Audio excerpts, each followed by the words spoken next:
এত ফকির কোথার থেকে আসলো দেশের মধ্যে? দেখেন সব ফকির বসা। শুধু রমজান মহিলারা এগুলো কাজকর্ম করতে পারে, কিন্তু কাজকর্ম না করে ভিক্ষা করে। এদের মানে এদের একটা পেশা। দেখেন একদম মাথা থেকে মাথা পর্যন্ত। সামনে হলো মসজিদ, এর সামনে হলো মসজিদ।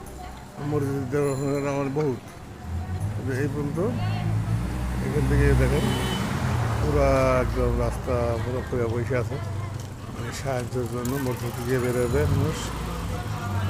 ঠিক আছে, ঠিক আছে, কিন্তু বয়স্ক লোক, বৃদ্ধ যারা আছে, অসহায় যারা আছে তারা কিন্তু করতে পারে, কিন্তু এগুলো যুবক যুবক মহিলা এদেরকে ভিক্ষা ভিক্ষা করা এদের ঠিক।